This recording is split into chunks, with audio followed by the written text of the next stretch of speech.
Hello, my dear friends. My name is Gaplichnaya and I am a tour guide in English in St. Petersburg. Well, tough days came for the whole world.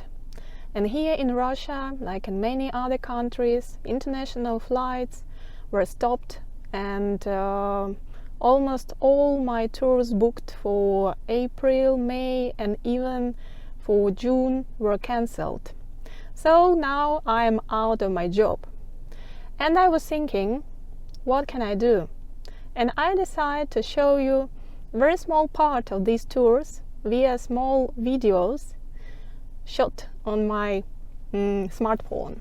So the rest of my money were spent for microphone and stabilizer for my smartphone, and I will try to shoot these small videos for you. I'm a little bit confused as I have never had such an experience, and I'm neither a journalist nor a video blogger, so I ask you, please do not judge me strictly. That is my first experience, and let's do it together. So I came to the city center and decided to start from the main attraction in St. Petersburg, its main square. It is called Palace Square. So let's start from there.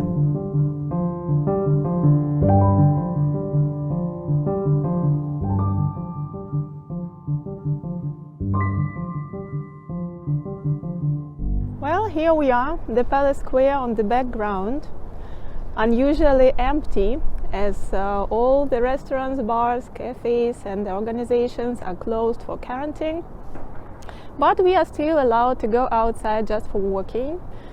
No groups, just by ourselves. So that is why not so many people outside.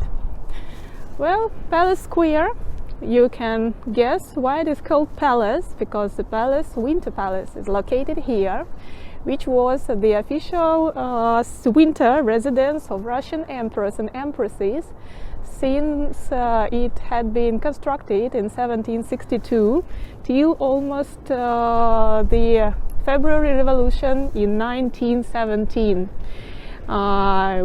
in the result of which there was an abdication of Emperor Nicholas II, and then Winter Palace became the residence for the provisional government till the October Revolution, when it was arrested by Bolsheviks and the Soviet government was formed and Bolsheviks came to power. Well, and from here you can see the main entrance to the Winter Palace, which is the main entrance to the Hermitage Museum as well. After the revolution, the palace was nationalized and became part of the Hermitage Museum. A part of the Winter Palace, the Hermitage complex, contains 4 more buildings on this side of the square, connected to each other by the passages. And the collection of the museum now counts about 3 million exhibits. That is why the Hermitage is considered to be one of the largest museums in the world. The palace itself was designed by architect of Italian origin Bartolomeo Rastrelli in so-called Russian Baroque style, or also known as Elizabethan Baroque style, by order of Empress Elizabeth I. But she never lived here because the construction was finished a year after her death, and the first owner of the palace became Catherine II.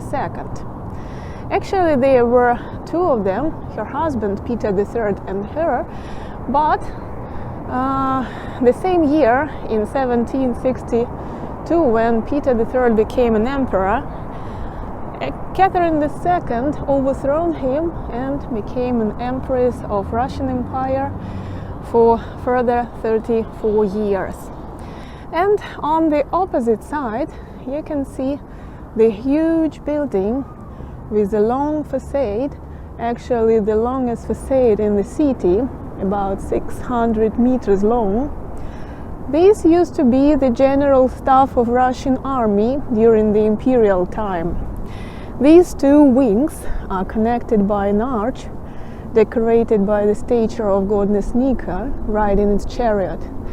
This arch is leading to the Nevsky Prospect from the Palace Square, and the Nevsky Prospect is the main street in the city. So now the left wing of this building is a part of the Hermitage complex as well, where you can see the collection of Impressionists and Post-Impressionists. One more attraction on the Palace Square is Alexander's column in the middle. That is a monument erected to commemorate the victory of the Emperor Alexander I during the Napoleonic campaign of 1812-1814. That is why it is called Alexander's column. The column is topped by an angel holding a cross as a symbol of victory, and the column is made of the solid piece of granite, which weight is 600 tons, and all the structure is standing just by its own weight without any support. Such an interesting peculiarity of this structure.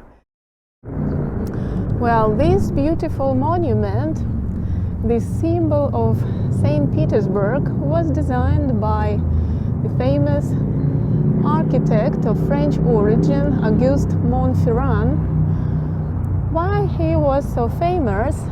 Because of the design of one of the best architectural masterpieces in St. Petersburg, that is St. Isaac's Cathedral. From here you can see the gilded dome of this cathedral, which was under the construction for 40 years, since 1818 till 1858. And the internal design was finished just at the beginning of 20th century. Besides, from this side you can see the gilded spire of this yellow and white building. It is the Admiralty building, which used to be the Admiralty shipyard, the first shipyard in the city, built during the reign of Peter I, the founder of St. Petersburg, and that was a place where Russian fleet, Russian Navy was constructed in beginning of 19th century. Then the building was remade and became of this appearance, that is its current appearance, and became the general staff of Russian Navy. And still it is. You can see the flag on your right. That is the flag of Russian Navy. Two crossed blue stripes. That is a symbol of Saint Andrew, and the Saint Andrew is considered to be the saint patron of Russian Navy. And one more time, the general view onto the Palace Square. So now you can imagine how it looked like and what buildings are seen from this place. I hope you have enjoyed our small tour around the Palace Square. Well, keep safe, take care of yourself and your beloved. Thank you for watching and see you soon. Bye bye.